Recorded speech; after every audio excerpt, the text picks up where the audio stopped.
김장환 목사님의 아내 트루디 사모님은 1959년에 한국에 오셔서 지난 60년 동안 한국인보다 더 한국인처럼 살아오셨는데요. 한국에 왜 시집 왔나 한번 들어보세요.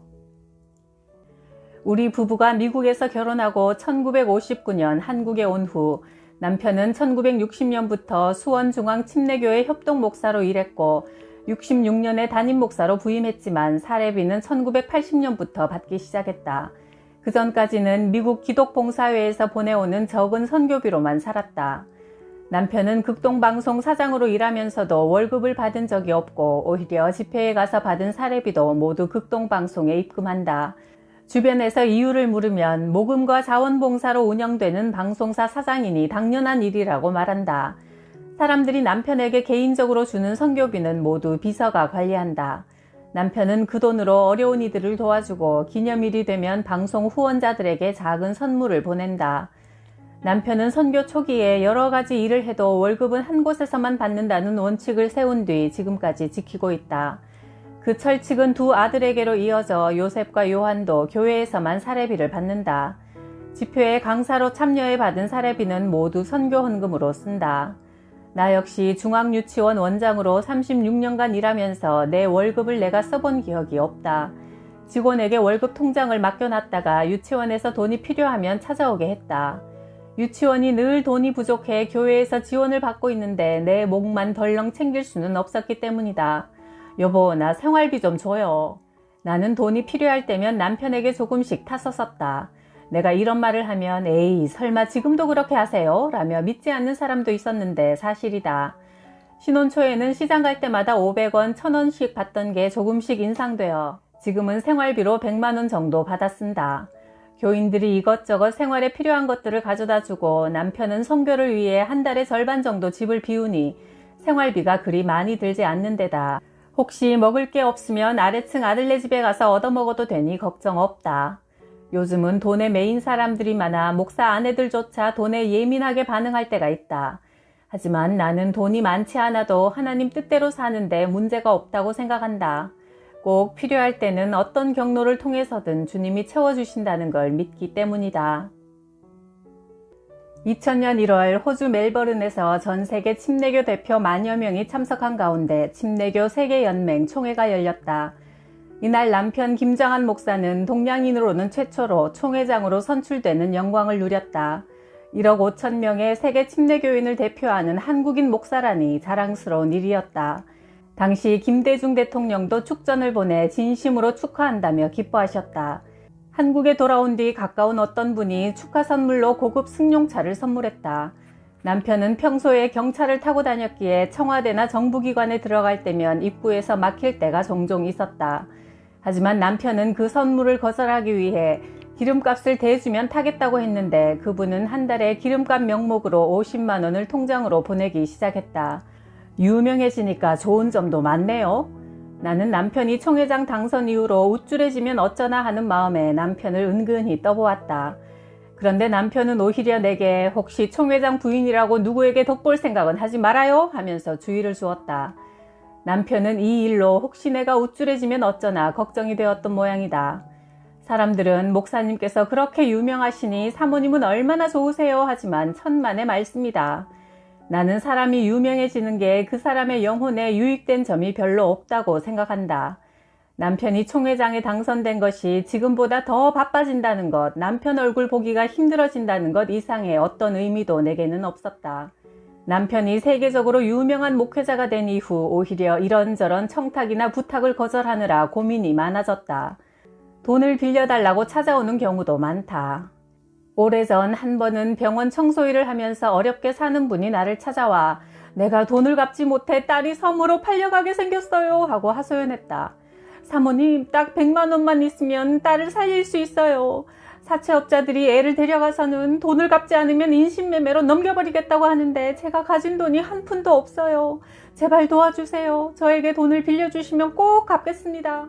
지금도 100만 원은 큰 돈이지만 당시에는 웬만한 월급쟁이 한 달 월급에 해당되는 큰 돈이었기에 나는 머리가 어지러웠다. 주님, 이 자매님의 사정을 도울 수 있는 돈을 저에게 허락해 주세요. 나는 그 자매를 위로한 다음 일주일 뒤에 다시 한번 찾아오세요 말한 뒤 일단 돌려보냈다. 그렇다고 딱히 대책이 있는 건 아니었다. 서럽게 우는 자매를 보니 아이 키우는 엄마로서 마음이 아파 도와주고 싶었다. 주님이 어떻게든 해결해 주시겠지. 그날 이후부터 새벽마다 그 자매를 생각하며 기도했다. 그런데 며칠 뒤 여의도 순복음교회 조용기 목사님께서 내 생일을 축하한다며 100만 원을 축하금으로 주시는 게 아닌가. 그 자매에게 필요한 금액을 딱 맞춰주시다니 정말 주님은 완벽한 분이라고 혼자 감탄했다. 이건 하나님이 그 자매를 도우라는 뜻으로 주신 거야. 혹시 그 자매가 내게 거짓말을 한 것이라 해도 나보다 가난한 사람이니 어떻게든 돈 쓸 일이 있겠지. 나는 다음 날 그녀에게 두 말도 않고 돈을 건넸다. 그런데 내게 100만 원을 받아간 뒤부터 그 자매가 나를 슬슬 피하는 게 아닌가. 내가 돈을 갚으라고 독촉하는 것도 아니고 그저 딸이 어떻게 되었는지 궁금해서 말이라도 붙이려 하면 급한 일이 있었어요 라며 자리를 피했다. 나는 기도로 받은 돈이니 미련을 두지 않기로 했다. 그런데 10여 년이 훌쩍 지난 어느 가을 저녁 학교 여직원이 어떤 분이 사모님을 찾아왔어요 라면서 전화를 걸어왔다. 누구냐고 물으니 은혜 입은 사람이라고 전해달랍니다 했다. 사무실에 갔더니 나이 드신 아주머니가 달려와 나를 껴안고 눈물을 흘렸다. 사모님, 제가 그때 100만 원을 빌려갔는데 형편이 안 되어서 못 갚았어요. 그때 돈을 빌려주신 덕분에 딸을 찾아올 수 있었어요. 딸은 지금 결혼해서 잘 살고 있지만 저는 사모님께 빌린 돈이 늘 마음에 걸렸어요. 그래서 이번에 퇴직금을 받아서 그 돈을 갚으려고 달려왔습니다. 그녀는 150만 원을 주면서 50만 원은 이자라고 했다. 그 돈을 받으며 나도 아주머니를 껴안고 눈물을 흘렸다. 나는 돈을 받고 싶지 않았지만 아주머니의 권유에 100만 원만 받았다. 10년 만에 빚을 갚은 아주머니는 홀가분한 표정으로 말했다. 사모님이 저를 미워하시면 어쩌나 걱정했는데 이렇게 반갑게 맞아주셔서 감사해요. 사모님을 보면 예수님이 이 땅에 계신다면 저런 모습이겠구나 라는 생각이 들어요. 저도 이제부터 교회에 나갈 거예요. 돈을 갚고 나니 마음이 너무 후련하네요. 사람들은 내게 유머 감각이 뛰어나다고 이야기한다. 한 번은 아들 요한이와 함께 어느 교회에 강연을 갔다. 목사님이 강사인 나와 요한이를 소개하는데 내 나이를 10살이나 많게 소개했다. 당시 나는 74세였는데 목사님은 나를 84세 호호 할머니로 소개한 것이다. 나도 여잔데 나이를 10살이나 많게 소개했으니 기분이 좋을 리가 없었다. 나는 옆자리에 앉은 요한이에게 He's laughing and falling 이라고 이야기했다. 그러자 요한이 무슨 뜻인지 모르겠다고 표정을 지었다. 나는 한국말로 목사님이 웃기고 자빠졌다고 라고 이야기했다. 요한은 내 이야기가 끝나자마자 강연을 시작했는데 웃음을 참지 못하고 성도들에게 조금 전의 상황을 다 털어놔 버렸다. 덕분에 그날 강연은 웃음바다 속에서 치러졌다. 나는 사람들이 웃는 모습이 좋다. 내 작은 유머 한마디가 하루의 피로를 잊게 할 만큼 활짝 웃게 하는 게 참 좋다. 그래서 아직도 유머 감각만큼은 누구에게도 뒤지지 않고 내 안에 잘 간직하고 있다. 한 번은 아들이 손자를 낳는데 이름을 순종이라고 하자고 했다. 그래서 내가 한마디 했다. 걔가 어떻게 순종이냐, 잡종이지. 모두들 배를 잡고 웃어댔다. 요즘은 외국인을 차별하는 일이 덜하지만 예전엔 혼혈아에 대한 사회적 편견이 무척 심했다. 첫째 아들 요셉은 미국인과 한국인의 외모를 조금씩 닮은 자신의 정체성에 대해 고민했다. 어릴 때 내 손을 잡고 걸어가다가 사람들이 쳐다보면 손을 놓고 싶은 적도 많았다고 한다. 엄마가 미국 사람이 아니라면 내가 덜 힘들 텐데 라며 어린 마음에 애를 태웠던 것이다. 한 번은 방송에 출연한 요셉이 어릴 때는 뾰족한 코가 싫어서 납작하게 만들려고 방바닥에 코를 대고 잔 적도 있다고 말해 사람들이 눈시울을 적시기도 했다. 나는 요셉이 잠들고 난 뒤에 항상 아들의 침대 앞에 무릎을 꿇고 한국에서 훌륭한 인물로 성장할 수 있도록 도와주세요 라고 주님께 기도했다. 요셉은 어릴 때 함께 살던 선교사 자녀들이 서울에 있는 외국인 학교에 다니자 자신도 그 학교에 가길 원했다. 하지만 남편은 목사 자녀라면 교인들의 자녀와 함께 공립학교에 다녀야 한다.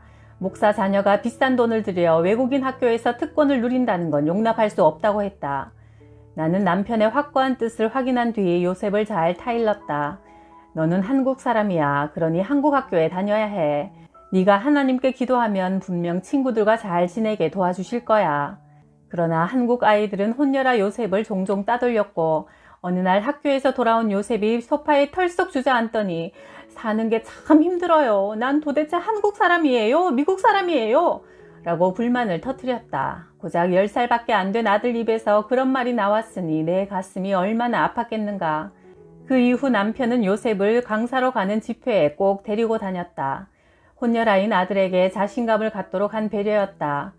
후에 요셉은 아버지가 수많은 미군들 앞에서 설교하는 모습을 보며 컴플렉스를 조금씩 극복할 수 있었다고 한다. 남편은 1973년 100만 명이 모인 빌리 그레이엄 전도대회 마지막 날에도 요셉을 여의도 광장에 데리고 갔다. 요셉은 아버지가 수많은 군중 앞에서 통역하는 모습을 보고 아버지가 훌륭한 일을 하는 사람이라는 사실에 위안을 얻고 자신감을 회복했다. 성인이 된 요셉은 한국인 청소년들을 대상으로 미국에서 열린 집회에서 자신이 혼혈아로 겪은 아픔을 전하여 강당이 울음바다가 되었다. 여러분은 미국 시민권을 갖고 있지만 뿌리는 한국인입니다. 제일 중요한 건 천국 시민권입니다. 여러분은 세계 여러 민족을 섬길 수 있는 국제적인 인물로 성공할 수 있습니다. 하나님의 위대한 축복의 도구가 바로 여러분입니다. 요셉은 그 집회를 통해 24살의 유명 강사가 되어 미국 각 도시를 다니며 수만 명의 청소년들에게 복음을 전했다. 갱단에 들어갔던 아이들은 울면서 회개했고 그중 목사가 된 이들도 있다. 그때 요셉은 내게 이렇게 말했다. 어릴 때는 어머니를 부끄럽게 여기고 제가 혼혈아로 태어난 게 원망스러웠는데 오늘날 제가 이렇게 쓰임받게 될 줄 몰랐어요. 하나님이 어머니를 한국에 보내시고 제가 다시 미국에 와서 한국 청소년들에게 용기를 불어넣는 건 모두 하나님의 놀라운 섭리예요. 어머니 고마워요. 그때 나는 요셉의 이야기를 들으며 마음속으로 뜨거운 눈물을 흘렸다. 심겨진 그곳에서 꽃을 피워라. 이것이 내 좌우명이다. 즉 현재 삶의 자리에서 작은 일에도 하나님께 하듯 최선을 다하라는 뜻이다. 나무는 심긴 자리가 마음에 들지 않는다고 다른 데로 옮길 수가 없다. 비바람이 불고 폭풍우가 쳐도 뿌리 내린 그 자리에서 묵묵히 견뎌낼 뿐이다. 이렇게 힘든 시간을 지낸 후에야 드디어 아름다운 꽃을 피우고 열매를 맺는다. 결혼 후 아무것도 모르는 24살 어린 나이에 오로지 남편 하나만 믿고 한국 땅에 왔다. 그리고 얼마 후 책을 읽다가 이 글을 보고 그날 이후 한국 땅에서 아름다운 꽃을 피워야겠다고 결심했다. 지금 내가 하는 일이 가장 중요하고 지금 내 옆에 있는 사람이 가장 소중한 사람이라는 마음으로 살아간다면 이보다 더 행복한 삶은 없을 것이다. 또한 나는 온 가족이 식사하면서 볼 수 있도록 부엌 한쪽에 이런 글을 붙여놨다. 자주 웃고 많이 사랑하세요. 아름다운 것들에 감사하고 남의 모습에서는 장점만 보세요. 그리고 다른 사람을 위해 자신을 기꺼이 내어주는 사람이 진정으로 성공한 사람입니다. 우리 집에는 아주 작은 방이 하나 있다. 침실 옆에 달려있는 기도실인데 한 사람이 겨우 들어갈 정도의 작은 공간이다. 이곳에서 우리 부부는 매일 기도한다. 어떨 때는 시간 가는 줄 모르고 한참을 기도할 때도 있고 어떤 때는 아주 짧은 시간 기도하기도 한다. 기도가 필요하다는 것은 우리 삶이 스스로의 힘만으로는 살 수 없다는 것을 겸손하게 인정하는 것이다. 돌이켜보면 나는 하나님께서 맡겨주신 많은 일들을 해왔다. 남편을 만나서 한국에 오고 엄마로, 사모로, 유치원 원장으로 다양한 경험을 했다. 사람은 한 치 앞의 일도 보지 못하는 연약한 존재다. 우리는 때로 모든 걸 내 손에 움켜쥐고 내 뜻대로 행할 수 있다고 믿지만 우리 인생을 계획하시고 우리 발걸음을 인도하시는 분은 하나님이시다. 나는 늘 내 생각보다 주님의 생각이, 내 마음보다 주님의 마음이 드러나기를 소망해왔다.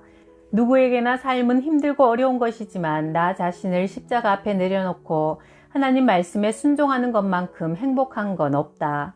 그래서 나는 천국 가는 그날까지 내 삶의 주도권을 예수님께 더 많이 내어드리려 한다. 힘들고 고난 가운데 처해 있는 분은 그 무거운 짐을 예수님께 맡겨드리길 바란다. 그리고 지금 주님이 기뻐하시는 일을 하고 있다면 힘들더라도 그 일을 멈추지 말고 계속 이어가라고 말해주고 싶다. 주님을 위해 하는 수고는 결코 헛되지 않기 때문이다.